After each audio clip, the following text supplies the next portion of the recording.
오늘 우리에게 주신 말씀은 베드로전서 4장 12절부터 19절 말씀입니다.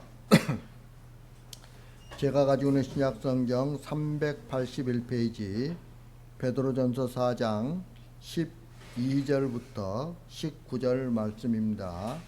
제가 가지고 있는 신약성경 381페이지입니다. 다 찾으셨으면 제가 봉독해 드리겠습니다. 사랑하는 자들아, 너희를 연단하려고 오는 불시험을 이상한 일 당하는 것 같이 이상히 여기지 말고 오히려 너희가 그리스도의 고난에 참여하는 것으로 즐거워하라.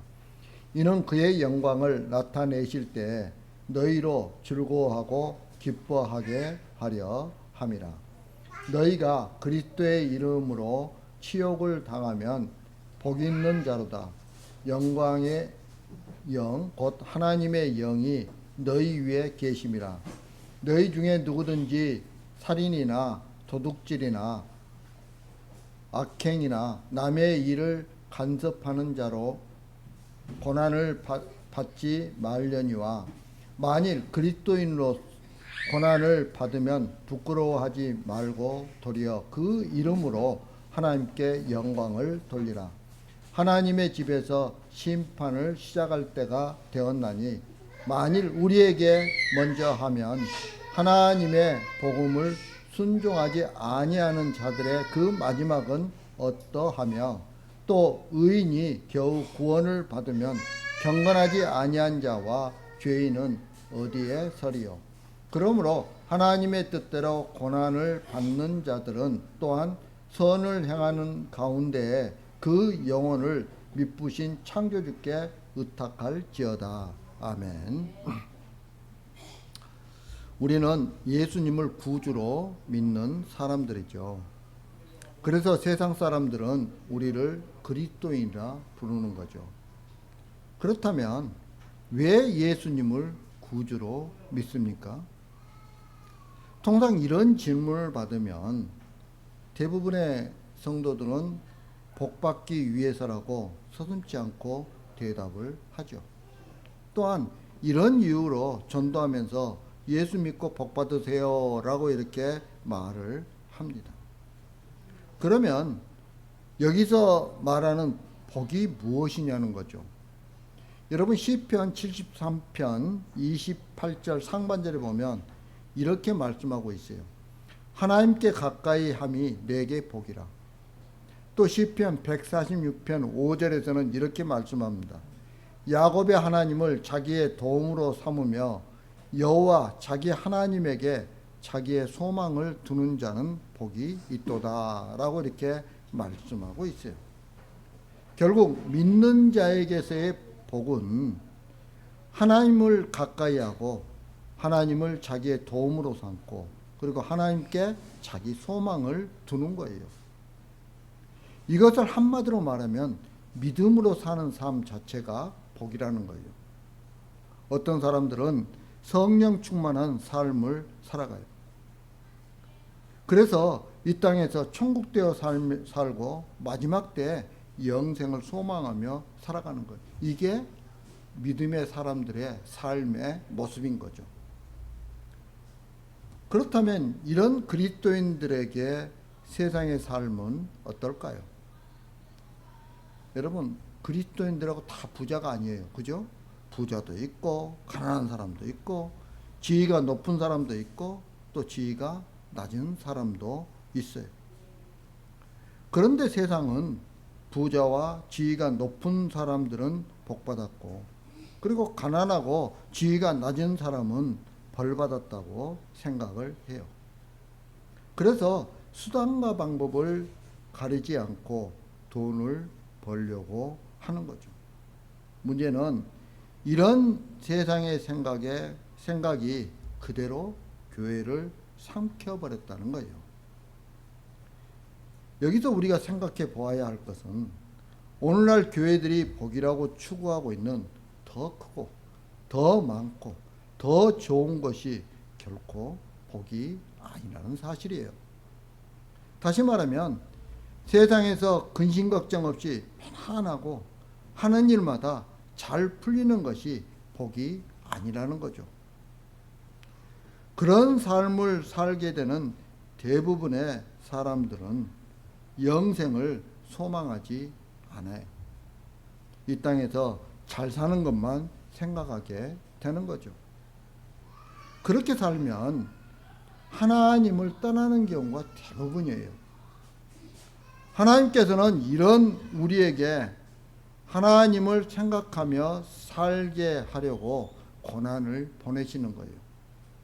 그래서 성경은 징계가 없으면 사생자이고 친아들이 아니라고 말씀하고 있는 거예요. 자, 이런 것들을 우리가 생각하면서 오늘 말씀이 우리에게 주는 교훈이 무엇인지 우리가 한번 생각해 보도록 하겠습니다.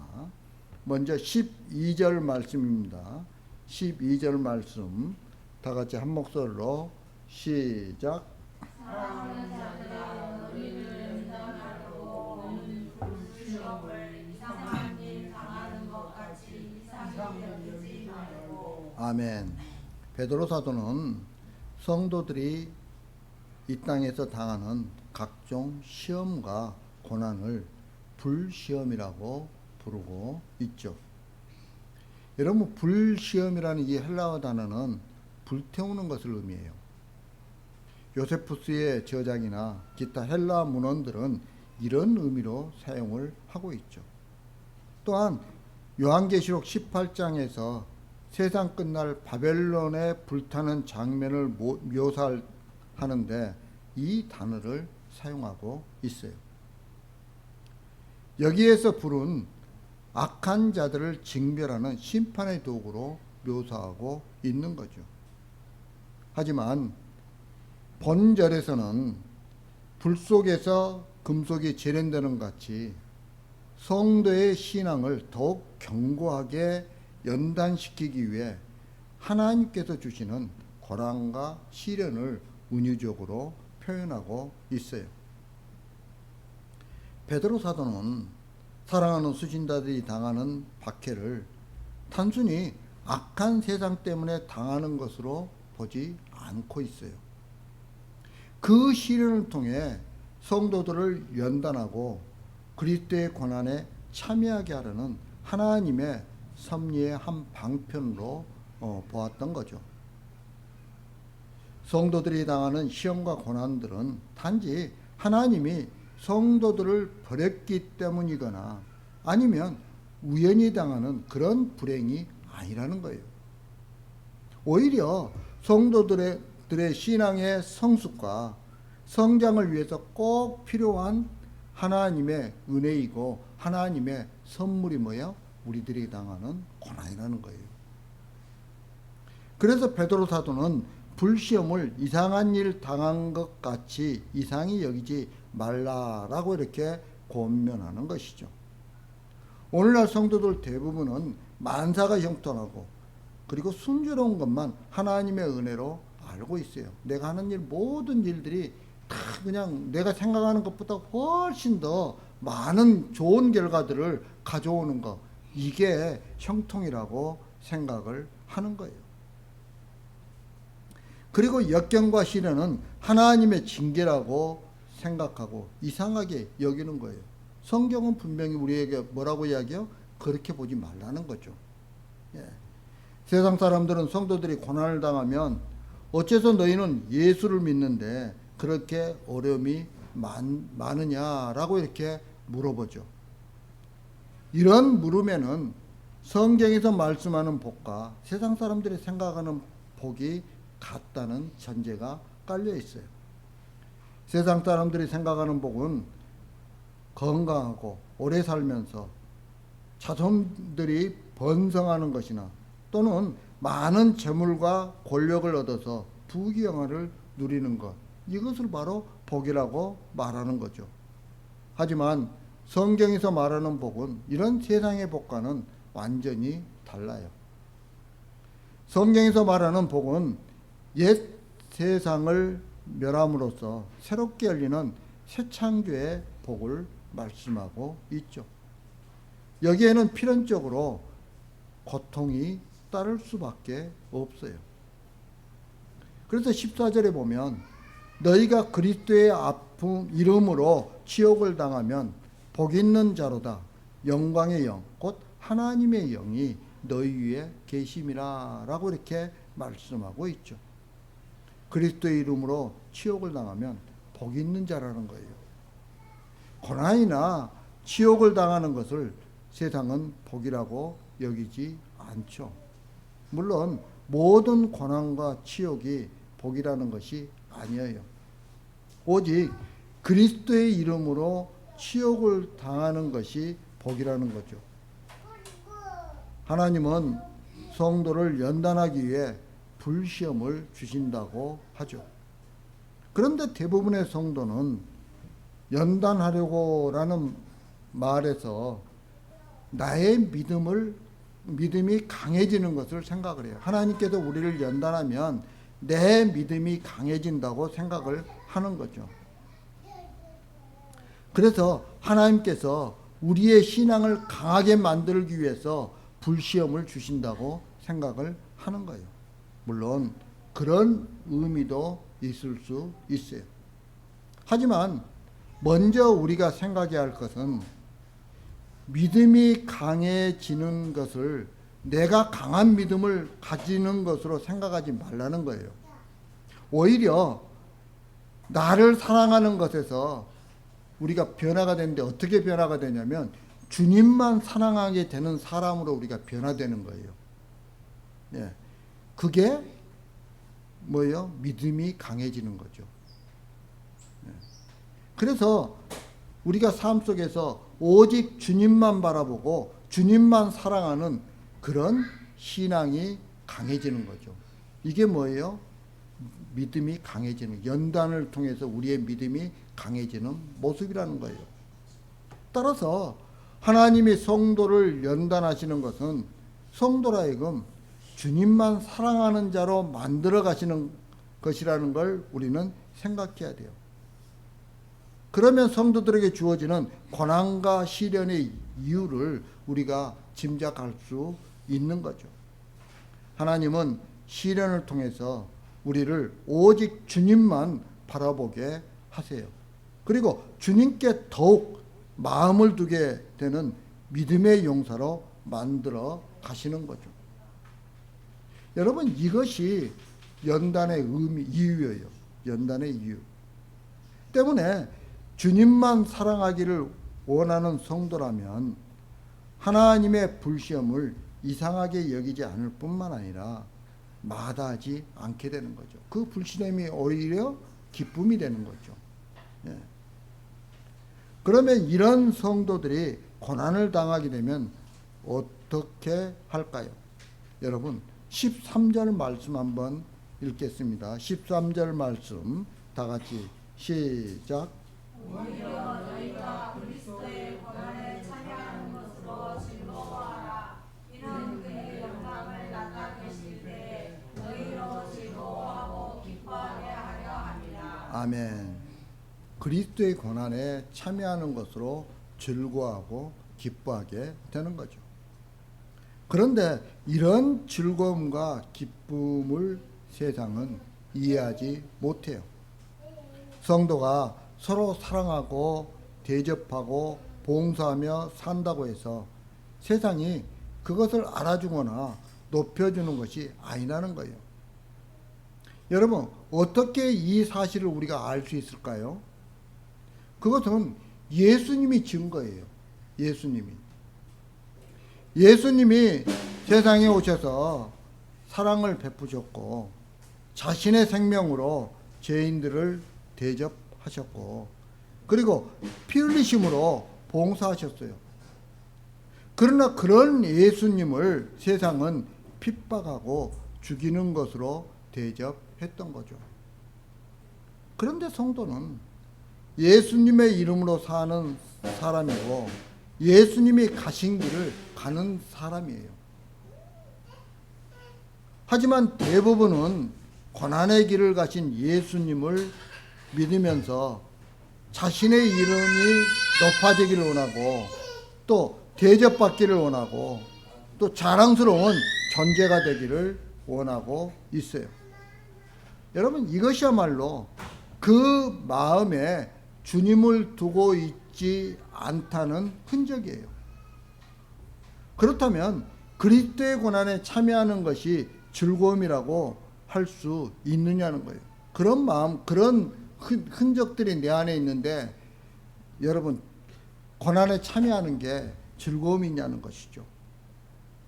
고난이 즐거움이 되려면 고난에 자신이 좋아하는 것이 있어야 하잖아요. 근데 베드로 사도는 그것을 뭐라고 이야기하냐면 영광이라고 이야기합니다. 영광. 예수님이 고난의 길을 가시고 십자가에서 죽으셨지만 그 마지막은 영광의 하늘 보좌였다는 거예요. 결국 하늘의 영광에 참여하게 될 자는 그리스도의 고난의 길에 참여하게 된 자라는 것을 우리는 깊이 깨달아야 되는 거죠. 교회를 위해 봉사했다고 해서 영광에 들어가는 것이 아니에요. 예수님이 고난의 길을 가시고 영광으로 들어가셨다면 우리 역시 예수님이 가신 그 고난의 길에 참여하는 것만이 하늘의 영광에 들어갈 수 있다는 것을 우리가 깨달아야 하는 것이죠. 그렇다면 여러분은 하늘의 영광에 참여하기를 원하십니까? 예수님이 받으신 영광에 참여하기를 진심으로 내가 원한다면 그리스도의 고난에 참여하는 것을 싫어할 리가 없는 거죠. 오히려 우리의 즐거움이 되는 거예요. 그게 그리스도의 고난에 참여하는 것이. 왜냐하면 그것이 곧 그리스도의 영광에 참여하는 것임을 알기 때문이죠. 그런데 대부분의 성도들은 예수님을 말할 뿐 예수님의 영광도 고난도 생명에도 관심이 멀어진 채 살아가고 있어요. 오로지 나만 바라본 채 살기 때문에 고난도 시련도 벗어날 대상으로만 여기는 거죠. 세상은 그리스도를 높이지 않아요. 그런데 그리스도의 이름으로 살아가는 그리스도인들을 높일 리가 없잖아요. 그리스도의 이름으로 살았던 사도들이 세상에서 어떤 대접을 받았는지 보면 알 수 있는 거죠. 여러분, 12사도 중에서 요한 사도를 제외한 나머지는 전부 다 어떻게 됐어요? 순교당했어요. 요한 사도를 제외한 나머지 11사도는 순교를 당했단 말이에요.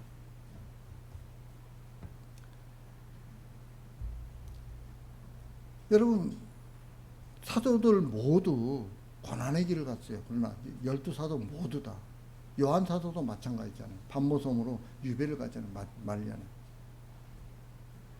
그럼에도 그 길을 마다하지 않는 것은 사도들이 그 길에서 그리스도의 영광을 바라보았기 때문이에요. 여러분, 우리 이 사실을 깊이 인식하고 있어야 돼요. 그러면서 우리가 신앙생활에 어떻게 해요? 그리스도의 고난에 참여한 자가 되는 그런 길을 가야 하는 거죠. 나에게 조금만 고난이 있다고 해서 불평하고 원망하고 실망하고 낙심하면 안 되는 거라는 거예요. 그게 하나님의 뜻인데 하나님의 뜻을 거스르며 신앙 생활하는 것은 그것은 성도로서의 삶이 아니라는 거죠. 여러분, 16절에 보면 그리스도인으로서 고난을 받는 것이면 부끄러워할 필요가 없다는 거예요. 왜냐하면 모든 사람은 마지막 때가 되면 하나님의 심판대 앞에 서게 되기 때문에 그러는 거예요. 그러면 베드로 사도는 심판에 대해 뭐라고 말하고 있습니까? 여러분, 17절 18절 말씀입니다. 17절 18절 말씀 다 같이 시작.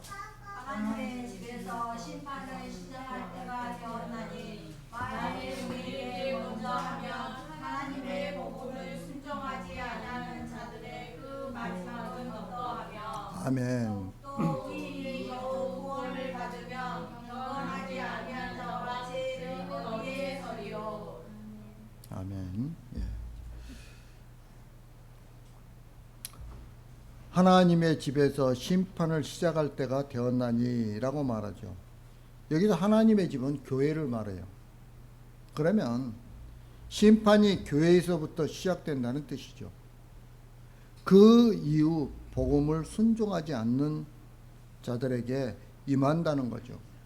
이처럼 하나님의 심판이 교회와 하나님의 백성으로부터 시작된다는 것은 이미 구약을 통해서도 여러 번 예언되었던 사실들이에요. 여러분 에레미야서 25장 29절에 보면 이렇게 말씀하고 있어요. 보라, 내가 내 이름으로 일컬음을 받는 성에서부터 재앙 내리기를 시작하였은즉 너희가 어찌 능히 형벌을 면할 수 있느냐? 면하지 못하리니 이는 내가 칼을 불러 세상의 모든 주민을 칠 것임이라 하셨다라. 만군의 여호와의 말씀이니라. 여기 보면 내 이름으로 일컬음을 받는 성에서부터 재앙을 내리기 시작한다고 말씀하고 있어요. 이처럼 하나님의 심판이 단지 세상의 불신자들 뿐만 아니라 교회와 성도에게도 해당된다는 말씀은 우리에게 구원에 대한 불안과 아울러 그 확실성에 대한 의문을 품게 하죠. 왜 그럴까요? 예수 그리스도를 믿는 자는 심판과 멸망을 받지 않는다는 것이 복음의 진리이기 때문에 그런 거예요. 여러분 요한복음 3장 18절에 보면 이렇게 말씀하고 있어요. 그를 믿는 자는 심판을 받지 아니하는 것이요 믿지 아니하는 자는 하나님의 독생자의 이름을 믿지 아니하므로 벌써 심판을 받은 것이니라 라고 이렇게 말씀하고 있죠. 이 말씀이 뭐예요? 그리스도의 복음을 믿는 성도는 결코 심판에 이르지 않는다는 거죠. 여기서 말하는 심판은 그리스도의 재림 이후에 있을 최후의 심판에서 멸망에 이르게 하는 형벌을 가리켜요. 중요한 것은 이미 그리스도의 보혈의 공로에 의해 구원받은 성도들에게는 이런 심판이 절대 임하지 않는다는 거예요. 그러면 본절에서 말씀하고 있는 심판이 무엇을 의미하는 거예요? 본절에서 말하는 심판은 주님이 다시 오실 때 있을 최후의 심판을 말하는 것이 아니라는 거예요. 베드로 이 세상의 삶 가운데 성도들에게 임하는 고난과 같은 시련을 의미하는 거죠. 그래서 베드로 사도는 이것을 12절에서 불시험이라고 이렇게 표현하고 있어요. 따라서 현재 성도들이 당하는 고난은 일종의 하나님의 심판을 의미한다고 할 수 있죠. 성도들도 세상 사람들처럼 악한 본성을 그대로 우리가 지니고 살아가요. 우리는 만물보다 부패한 그 마음을 가지고 있어요. 우리 안에. 예. 그래서 비록 성도들이 하늘에 속한 신분이라고 할지라도 육신의 장막을 입고 있는 동안에는 여전히 우리 안에 죄성이 남아 있을 수밖에 없는 거죠. 그래서 우리가 자꾸 어떻게 해야 됩니까? 회개의 자리로 나가야 되는 거예요. 이걸 우리가 뭐라고 이야기해요? 자범죄라고 이야기하잖아요. 예. 그런 성도들을 순화하는 과정으로서의 불시험, 즉 하나님의 심판이 성도들에게 임하는 거죠. 그리고 그 불시험을 통해서 우리를 어디로 끌고 가는 거예요? 회개자로 끌고 가는 거예요. 회개자로.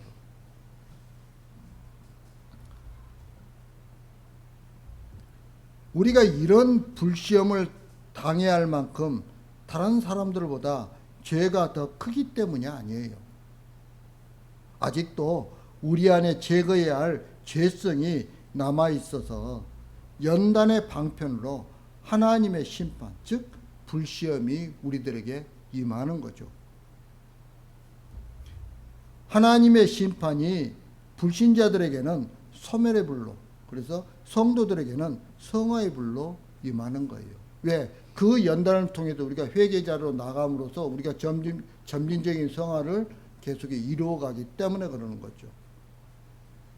그러면서 18절에 보면 또 의인이 겨우 구원을 받으면 경건하지 아니한 자와 죄인은 어디에 서리요? 라고 하면서 성도의 심판과 불신자의 심판을 비교하고 있는 거죠. 여기서 의인이 겨우 구원을 받는다라는 말은 성도를 구원의 영광에 들어가게 하시기 위해 하나님이 어떤 열심과 의지로 일하시는가를 말씀하고 있어요. 평생을 자기 뜻대로 살아가려고 하는 우리를 붙드시고 다스리시고 그리고 불시험으로 이끌어 가시면서 고치심으로 얻어지는 것이 구원이에요. 그냥 내가 예수 믿기 때문에 단순하게 구원이 이루어지는 게 아니에요. 하나님의 일하심을 통해서 우리가 점점점 어떻게 해요? 성화의 과정으로 나아가는 거예요. 그리고서 마지막에는 영화의 단계로 들어가게 되는 거죠. 성도들조차 하나님의 사랑과 은혜로 구원을 위해 이토록 힘겨운 과정을 거쳐야 한다면 불신자들은 아예 구원을 얻지 못하는 것은 물론이고 앞으로 얼마나 큰 고통을 겪게 되겠느냐는 거죠. 이런 의미에서 보면 성도들이 당하는 고통은 어쩌면 마지막 때 불신자들이 당할 고통의 예고편이라고 말할 수 있는 거예요. 여러분, 그만큼 우리가 하나님의 사랑과 은혜 가운데 살아가고 있다는 사실을 우리는 항상 기억해야 하는 거죠. 이제 말씀을 마치러 갑니다. 사랑하는 성도 여러분, 베드로 사도는 19절에서 그러므로 하나님의 뜻대로 고난을 받는 자들은 또한 선을 행하는 가운데 그 영혼을 미쁘신 창조주께 의탁할지어다 라고 이렇게 말씀하고 있어요. 여러분, 이 말씀은 예수님께서 십자가에서 숨을 거두시면서 외치는 말씀이에요. 누가복음 23장 46절에 보면 아버지 내 영혼을 아버지 손에 부탁하나이다 라고 이렇게 예수님께서 말씀하고 있어요. 베드로 사도는 골고다에서 자신이 들었던 주님의 음성을 다시 성도들에게 상기시키면서 하나님께 모든 것을 맡기고 고난을 두려워하지 말라라고 권면하고 있어요. 여러분, 우리에게 고난이 있으면 두렵습니까? 두려워하지 말라는 거예요. 어려움이 있다고 너무 낙심하지 말라는 거예요. 실망하지 말라는 거예요. 왜냐하면 하나님은 우리를 생명으로 인도하시는 분이시기 때문에 그러는 거예요. 따라서 이 땅에 남은 시간을 성령님을 의지하여 그리스도의 고난의 기쁨으로 동참함으로써 마지막 때 하나님의 영광으로 다시 오실 주님을 소망하며 살아가는 저와 여러분들이 되길 주님의 이름으로 축복합니다. 다 같이 기도드리겠습니다. 사랑과 은혜가 풍성하신 아버지 하나님, 저희들이 이 땅에 살아가면서 여러 가지의 고난과 시련 속에 살아갈 때가 많이 있습니다. 그럴 때 저희들은 보통 낙심하고 절망하죠. 그러나 그것이 하나님의 뜻임을 오늘 말씀을 통해서 다시 한번 깨닫게 됩니다. 그러한 시련과 고통 속에서 주님의 영광을 바라보며 그러한 시련들을 이겨내는 주님의 귀한 백성들이 되게 하여 주옵소서. 그리고 뿐만 아니라 아버지 하나님, 하나님의 영광으로 다시 오실 주님을 소망하며 살아가는 주님의 귀한 백성들 되게 하여 주옵소서. 예수님 이름으로 기도합니다. 아멘.